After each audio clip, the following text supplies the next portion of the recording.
Redstone video is going to be a bit of an interesting one because we're going to be taking a look at all of the redstone components in Minecraft, and I'm going to be trying my best to explain every single one of them fully so that you know what you're doing when you're building redstone circuits.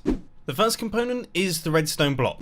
This is a movable power source which activates adjacent redstone components to a signal strength of 15, but it does not power adjacent blocks. The redstone torch is another power source which outputs at a signal strength of 15, but it can be deactivated by powering the block that it's placed on. It also has 1 tick of delay. If you're not careful, you can actually cause a redstone torch to burn out by powering it and depowering it too quickly. The redstone torch will strongly power the block above it, which means that we can take a redstone signal strength from it, but it will also activate all adjacent redstone components, including above and below. The only block that the redstone torch won't interact with is the block that it's placed on. Redstone dust essentially carries redstone signals, and as it does this, it gradually loses signal strength. So for example, this redstone dust is being powered at signal strength 15 from this lever. Then as it travels 1 block, it goes down to 14, 13, 12, and so on and so forth until eventually it runs out of power. Nothing is being powered by this. Redstone dust, when placed as a dot, will weakly power all of the blocks on the side of it, and it will also weakly power the block that it's placed on. Now what I mean by weak powering is that you can take a redstone repeater output from the block, or for example you can activate a redstone component from it, but you can't activate redstone dust from it. When you strongly power a redstone block, like this, then that means that you can take a redstone dust output. Hopefully that clears that up. Redstone dust, when placed as a line, will weakly power all of the blocks underneath it and also weakly power any blocks that it runs directly into, which means it will also activate any redstone components that it directly runs into. It will not interact with any blocks or redstone components that are placed next to it or above it unless those redstone components can actually take the redstone signal strength, for example repeaters and comparators. You see, they connect up like this. You have no idea how long it took me to record that clip. Next up, we've got the redstone repeater. Now this can take outputs from strongly powered blocks, such as ones powered by levers, redstone torches, other repeaters. It can also take outputs from weakly powered blocks, such as ones powered by redstone dust, and of course it can take outputs from power sources. A repeater will strongly power the block or redstone component in front of it to a signal strength of 15, but it doesn't power anywhere else. Repeaters also have delay built into them. By default, it is a 1 redstone tick delay, but this can be changed by right-clicking on it all the way up to 4 redstone ticks. Now, if the input pulse is shorter than the delay shown on the repeater, then it will extend the pulse. So for example, we'll fire 1 tick pulse into here, and that pulse got extended to 4 redstone ticks. A repeater can also be locked by running another powered repeater into the side of it. When a repeater is locked, it will hold the same state that it had when it was originally locked, and it will only change state once it gets unlocked. Redstone comparators are complicated. There is a full video down in the description, but briefly, unlike the repeater, which always outputs a signal strength of 15, comparators will output the same signal strength that came in.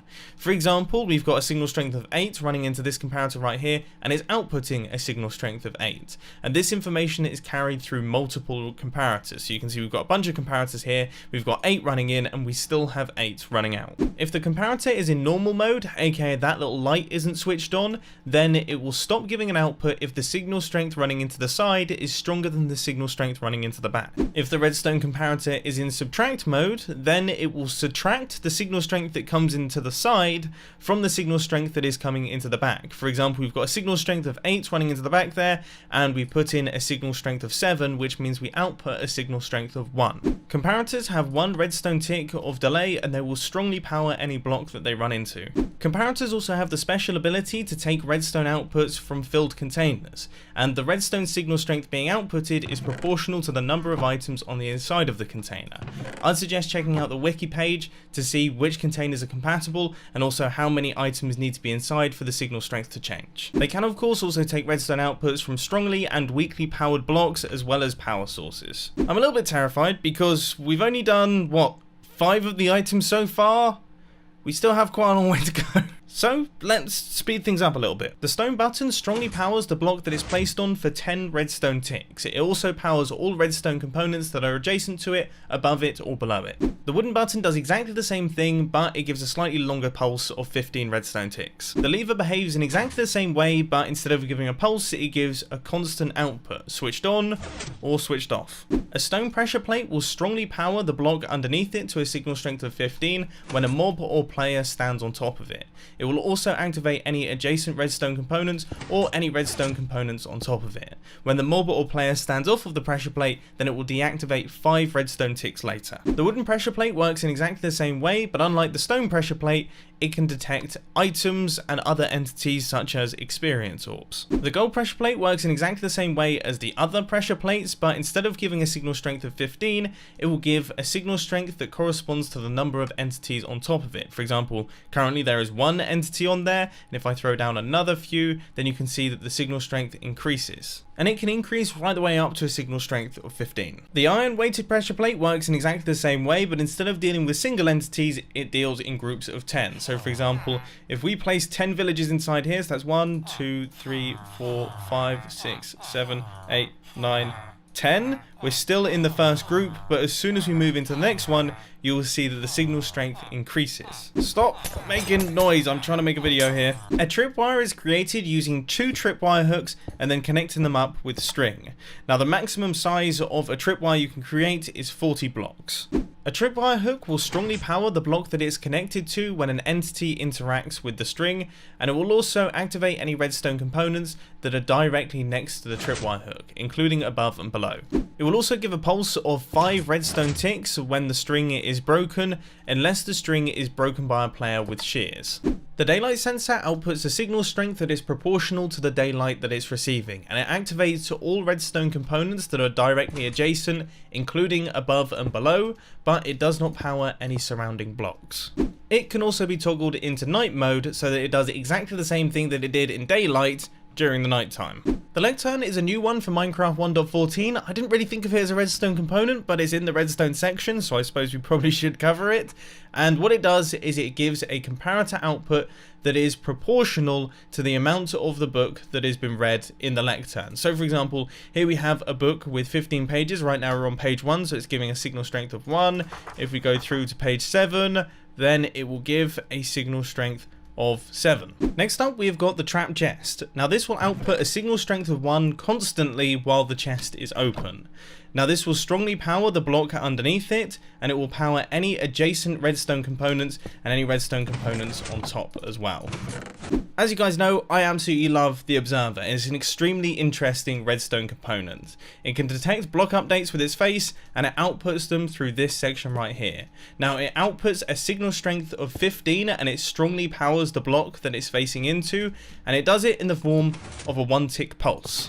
To see what block updates this thing can detect, I would suggest checking out the Wikipedia page for the Observer, because there's far too many for me to mention. The really interesting thing about Observers is that they can be moved by pistons, unlike most redstone components. Now the cool thing is, coupled with its block update detecting abilities, as it gets moved, it will detect a block update, which means it will give an output. So we get a 1-tick pulse every single time this thing is moved by a piston, which is used in, most modern circuitry these days. Fence gates will open when powered, and they will stay open until they get unpowered. If you open the fence gate by hand, then power it, it will stay open until it gets unpowered, and then the fence gate will close. It can also be moved by pistons. Wooden trapdoors have exactly the same game mechanics. Iron trapdoors are identical as well, but they can't be opened by hand. These game mechanics are also mirrored in full-size doors. The only difference is you can't actually move these with pistons, which is a shame. The dropper will spit out an item from a random filled slot in its inventory when either powered directly or powered by an adjacent block. The dropper is also affected by quasi-connectivity. It is also a solid block, which means that if you power the dropper, it will also activate adjacent redstone components, for example, other droppers. The dispenser shares exactly the same game mechanics as the dropper, but it has the special ability to fire out certain items. For example, it will shoot out mob spawn eggs, it can also fire fire charges, and also it can fire arrows as well. There's a bunch of things that it can shoot out, and I'd suggest checking out the dispenser's Wikipedia page to see that. Once again, stop making loads of noise, I'm trying my best to make a video here. Next up, we've got a rather interesting one, and that is the regular piston. Now the piston will stay extended as it's powered, and it can be powered either by powering an adjacent block, or by powering it directly. The only place that it can't be powered from is from its face. Pistons are another redstone component that is affected by quasi-connectivity, so there are other powering options there, you just have to learn how to use them. It takes pistons 1 tick to extend and 0 ticks to retract. And yes, I know I used sticky pistons in that demonstration, but I mean, I needed to make the demonstration somehow. Regular pistons can push, but cannot pull. Pistons can push up to 12 blocks in total, with pistons themselves being movable objects. Pistons are considered to be transparent by Minecraft Redstone, which means that they don't power adjacent blocks. So unlike the droppers, where we power them and all of them spit out items, when we power the center one here, you can see that only the center one extends. Sticky pistons have exactly the same game mechanics as regular pistons, but they can also retract their blocks as well as push them. Now, if you put a 1 tick pulse through a sticky piston, then it will spit out its block without retracting it. The redstone lamp can be activated by being powered directly or by being activated by a powered adjacent block. Now, it turns on instantly, but it takes 2 redstone ticks to switch off, and it can also be moved by pistons. The redstone lamp is another solid redstone component, which means that if we power the center one, it switches on all of the adjacent ones as well. Now we have TNT. I think I'm going to move slightly further over here for this one. TNT activates instantly when powered either directly or by an adjacent powered block. Now, its fuse time is 40 redstone ticks, but it can also be ignited by fire or other explosions. When TNT is set off in water, it will cause no block damage. As of Minecraft 1.14, a TNT explosion will cause all of the blocks that got destroyed to actually drop their items. This wasn't the case previously. And finally, if placing the TNT and then igniting it manually is too much for you, then you can also dispense primed TNT. The note block will play a note when it's activated by an adjacent redstone component or an adjacent power block. The only place that it can't be powered from is above, because then it can't play its note. Now you can change the note that comes out of it by right clicking on it, and you can change the tone of the note block by changing the block that it's placed on top of. And once again, as the note block is considered to be a solid block, when you power it, it will also power adjacent blocks, which means that you can create setups like this. The detector rail will strongly power the block underneath it to a signal strength of 15, and will also power all adjacent redstone components, including the ones above and below it. It surprisingly can be moved by pistons. The detector rail activates instantly as the minecart travels over the top of it, and it gives a pulse length in groups of 10 redstone ticks. So, for example, if it takes 4 redstone ticks for our minecart to travel over the top of the detector rail, then it will give a pulse length of 10 redstone ticks. But if it takes 14 redstone ticks for our minecart to travel over the detector rail, then the pulse length will be 20 redstone ticks. I actually didn't know this before I started making this video, so that's very interesting to me. If a minecart chest is on top of a detector rail, then you can use a comparator running out the side of the detector rail to take a redstone signal strength from the chest itself. The redstone signal strength being outputted will be proportional to the number of items that are on the inside of the minecart chest. An activator rail can be activated either through direct powering or through adjacent blocks, and it can do a number of things. It can eject mobs from minecarts, it can repeatedly activate command block minecarts, it can also disable hopper minecarts so they don't pick items anymore, and it can also prime TNT minecarts. Powered rails can be powered either through direct powering or through adjacent blocks, and the power travels 8 blocks from the original source, which means that you can power 17 total powered rails using one powered source, by having it in the center and then having 8 blocks being powered on either side. Now, active rails speed up the minecarts on top of them up to their maximum speed of 8 blocks per second when they're activated, and when they're deactivated, they will actually decelerate the minecart. Slime blocks stick to all adjacent blocks that are movable and also not glazed terracotta. Immovable objects slide right past, and so do glazed terracotta, even though glazed terracotta are technically movable blocks. Now, the push limit still persists as 12, so that's a little bit limiting, and also if any of the blocks in the structure come into contact with a movable object, even if they're not slime blocks, it will stop the entire structure from moving. So it really is a challenge to make large-scale slime block based machines. And finally, we reach the end where we have command blocks, and I mean, they're magic, to be honest with you.